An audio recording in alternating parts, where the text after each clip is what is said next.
Winners topper YouTube channel पर आप सभी का स्वागत है। दोस्तों, आज की वीडियो में हम साइंस के एमसीक्यू क्वेश्चंस की प्रैक्टिस करने वाले हैं। ये क्वेश्चंस जो है जितने भी कॉम्पिटिटिव एग्जाम्स होने वाले हैं उन सब के लिए बहुत ही महत्वपूर्ण है। हमारे चैनल पर डेली रात 8 बजे वीडियो अपलोड होती है, जिसको देखकर आप अपनी तैयारी को बहुत ही बेहतर ढंग से कर सकते हैं। चलिए देखते हैं हमारा सबसे पहला क्वेश्चन क्या है। तो सबसे पहला क्वेश्चन है, मनुष्य के कान कितनी आवृत्ति की ध्वनि को सुन सकते हैं। मनुष्य के जो कान होते हैं वो कितनी आवृत्ति की ध्वनि को सुन सकते हैं। तो ऑप्शन है 0 हर्ज से 20 हर्ज, या 20 हर्ज से 20,000 हर्ज, या 20,000 हर्ज से ऊपर, या केवल 100 हर्ज। तो कितनी हर्ज तक की ध्वनि जो है इंसान सुन सकते हैं। तो इंसान के कान जो है 20 हर्ज से 20,000 हर्ज तक की ध्वनि को सुन सकते हैं। मतलब मनुष्य का कान जो है 20 हर्ज से 20,000 हर्ज की ध्वनि सुन सकता है। अब इसको और अच्छे से आप समझ सकते हैं कि जब आप मोबाइल में गाना सुनते हैं तो उसकी आवाज़ 20 हर्ज से जो है 20,000 हर्ज की सीमा के अंदर होती है, तभी आप उसे सुन पाते हैं। और जो कुत्ते होते हैं वो 20,000 हर्ज से ज़्यादा की ध्वनि भी सुन सकते हैं। ठीक है, तो ये क्वेश्चन आपको अच्छे से समझ में आ गया होगा। चलिए अगले क्वेश्चन की ओर बढ़ते हैं। अगला क्वेश्चन है, साबुन के बुलबुले रंगीन क्यों दिखाई देते हैं। जो साबुन के बुलबुले होते हैं वो रंगीन क्यों दिखाई देते हैं। तो ऑप्शन देखिए, प्रकाश का प्रकीर्णन के कारण, प्रकाश का व्यतिकरण, या प्रकाश का अपवर्तन, या प्रकाश का ध्रुवण। तो किसके कारण साबुन के बुलबुले रंगीन दिखाई देते हैं। तो इसका सही आंसर क्या हो जाएगा, प्रकाश का व्यतिकरण। जो प्रकाश का व्यतिकरण है उसके कारण क्या करते हैं, साबुन के बुलबुले जो है कैसे दिखाई देते हैं, रंगीन दिखाई देते हैं। ठीक है, अब ऐसा क्यों होता है कि जब ऐसा इसलिए होता है कि जब जो प्रकाश होता है, प्रकाश यानी कि सफ़ेद रोशनी जब साबुन की पतली बुलबुले पर पड़ता है तो वह दो सतहों से परावर्तित होता है। कितनी सतह से, दो सतहों से परावर्तित होता है।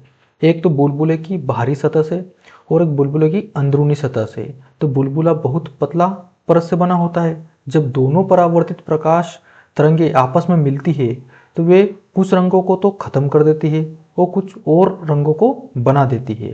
तो इसी कारण जो होता है साबुन का बुलबुला हमें रंगीन दिखाई देता है ना। तो जब आप साबुन से हाथ धोते हैं तो हाथ धोते समय जो बुलबुले बनते हैं तो उनमें बहुत सारे बुलबुले लाल, नीला, हरा जैसे रंग चमकते हुए आपको दिखाई देते हैं। ठीक है, और जब आप सड़क पे जाते हो तो सड़क पे देखते हो कि वहाँ पर जो तेल की बूंदें होती है ना, या पेट्रोल जो रहता है, तो जो सड़क पर जो इनके छींटे रहते हैं वो भी आपको रंग बिरंगे दिखाई देते हैं। ठीक है।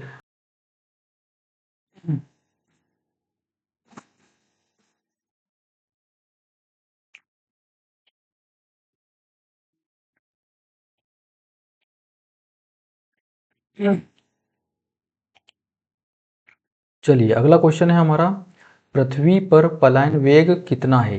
पृथ्वी पर पलायन वेग कितना है।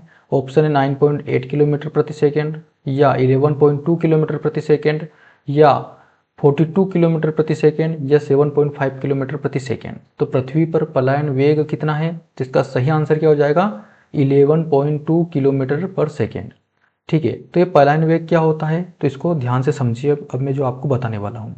ठीक है, तो पलायन वेग क्या होता है, बहुत ही न्यूनतम वेग होता है जिसमें कोई वस्तु यदि पृथ्वी की गुरुत्वाकर्षण क्षेत्र से पूरी तरह से ऊपर चली जाती है और वहाँ से यदि वापस नहीं आती है तो उसे क्या कहते हैं, पलायन वेग कहते हैं, है ना।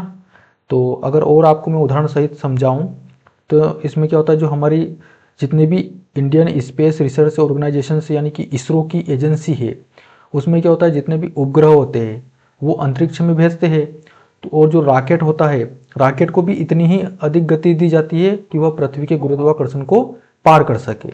और अगर गति पर्याप्त ना हो तो रॉकेट या उपग्रह पृथ्वी पर वापस लौट सकते हैं और नीचे गिर सकते हैं। ठीक है, तो ये क्वेश्चन का आंसर भी आपको अच्छे से समझ में आ गया होगा। चलिए अगला क्वेश्चन है, ब्रह्मांड के विस्तार का प्रमाण सबसे पहले किसने दिया था। यानी कि ब्रह्मांड के विस्तार का प्रमाण सबसे पहले किसने दिया था। तो किसने दिया था सबसे पहले, ऑप्शन है अल्बर्ट आइंस्टीन ने, या स्टीफन हॉकिंस ने, या एडविन हब्बल ने, या आइजैक न्यूटन ने। तो किसने दिया था, जिसका सही आंसर क्या हो जाएगा, इसका सही आंसर हो जाएगा एडविन हब्बल ने। एडविन हब्बल ने क्या किया था, ब्रह्मांड के विस्तार का प्रमाण दिया था, है ना। यानी कि उसने कहा था कि जो हमारा ब्रह्मांड है वो जितनी दूर, मान लीजिए जितनी दूर आकाशगंगा होती है वह उतनी ही तेजी से दूर जाती है। इसको और अच्छे से अगर आपको समझाऊं तो जब आप एक गुब्बारा लेते हो तो उन गुब्बारों में दो बिंदु बनाइए, और जब गुब्बारे को जब आप फुलाओगे तो वो दोनों बिंदु एक दूसरे से बहुत दूर चले जाएंगे, है ना। तो इसी तरह जो है ब्रह्मांड का विस्तार भी होता है। तो जो गैलेक्सी अपने को पास दिखाई देती है वह उतनी ही हमसे दूर जाती हुई प्रतीत होती है, और ऐसा हो रहा है, यानी कि ब्रह्मांड का विस्तार लगातार हो रहा है। ठीक है, तो इस क्वेश्चन का आंसर भी आपको अच्छे से समझ में आ चुका होगा। चलिए अगला क्वेश्चन है, हवाई जहाज के पंखों की बनावट किस सिद्धांत पर होती है। हवाई जहाज के जो पंख होते हैं उनकी बनावट किस सिद्धांत पर होती है। आर्किमिडीज के सिद्धांत पर, बर्नौली सिद्धांत पर, केपलर के नियम पर, या हुक के नियम पर। तो किस पर होती है, तो जो हवाई जहाज के पंखों की बनावट होती है वो बर्नौली के सिद्धांत पर होती है। किसके सिद्धांत पर होती है, बर्नौली के सिद्धांत पर होती है। यानी कि अगर अगर आप चलती हुई कार या गाड़ी में से यदि अपने हाथ को बाहर निकालते हैं, कार से या फिर बस से सफ़र करते हो, तो जब आप हवा में अपना या फिर अपने हाथ को थोड़ा तिरछा करते हो तो हाथ जो है ऑटोमेटिक ऊपर उठने लगता है।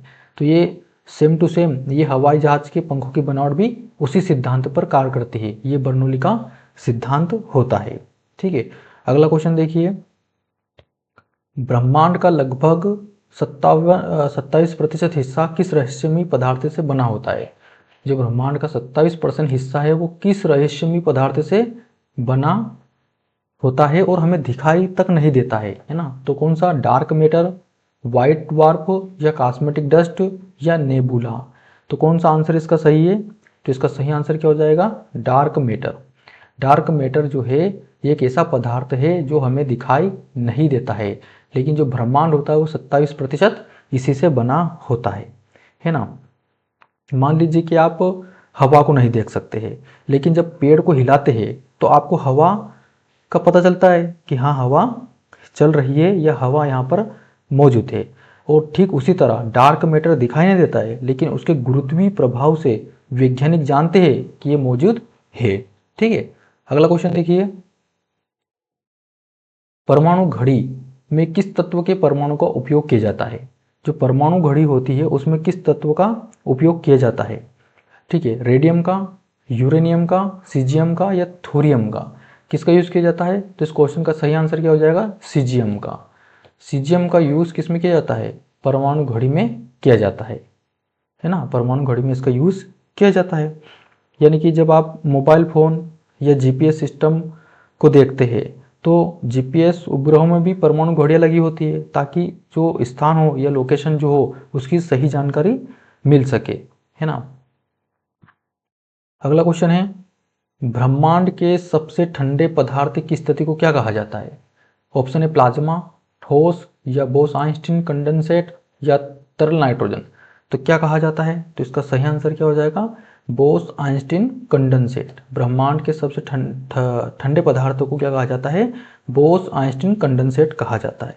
ठीक है, जैसे पानी ठंडा होकर जो बर्फ बन जाता है, वो वैसे ही गैस को यदि बहुत ज़्यादा ठंडा करेंगे तो वो बिल्कुल नई अवस्था में चली जाती है। लेकिन यह अवस्था इतनी कम तापमान पर होती है कि इसे सामान्य जीवन पर देखा नहीं जा सकता, इसे केवल लैब में ही किया जा सकता है। अगला क्वेश्चन है और आज की वीडियो का सबसे लास्ट क्वेश्चन है, हाइपरलूप तकनीक किस सिद्धांत पर आधारित है। हाइपरलूप जो तकनीक है वो किस सिद्धांत पर आधारित है। ऑप्शन है जेट इंजन पर, वैक्यूम ट्यूब में, मैग्नेटिक लेविटेशन पर, या भाप की शक्ति पर, या सौर ऊर्जा पर। तो किस पर आधारित है, इसका ये जो सिद्धांत है वैक्यूम ट्यूब में मैग्नेटिक लेविटेशन पर आधारित है ना। मतलब एक ऐसा ट्यूब होता है जिसके अंदर मान लीजिए कि कैप्सूल है और उसके अंदर एक ट्यूब होता है, उस ट्यूब के अंदर इसको चलाया जाता है, इसलिए तो इसको हाइपरलूप कहा जाता है। अब इससे होता क्या है कि आपने बहुत सारी ट्रेन देखी होगा, जैसे कि जापान की मैग्लेव ट्रेन, ये भी चुंबकीय उत्तोलन सिद्धांत पर चलती है, जिससे वो क्या होती है, नॉर्मल स्पीड से बहुत ज़्यादा स्पीड उसकी रहती है। और अगर आप साइकिल चलाते हैं तो साइकिल चलाते समय हवा यदि सामने से तेज आए तो साइकिल चलाना मुश्किल होता है, लेकिन अगर हवा का प्रतिरोध कम हो जाए तो साइकिल की जो गति है वो ऑटोमेटिक बढ़ जाती है। तो ठीक ये इसी तरह भी हाइपरलूप जो है ये तकनीक जो है ट्रेन में यूज़ की जाती है। तो आज की वीडियो में हमने 9 क्वेश्चन को अच्छे से अटेम्प्ट किया है, उनको डिटेल में जाना है। इन क्वेश्चन की आप अच्छे से प्रैक्टिस कीजिए ताकि जब भी इस तरह के क्वेश्चन आपके एग्जाम में दिखे तो आप उनको आसानी से बना पाए। मिलते हैं अगली वीडियो में, तब तक के लिए जय हिंद।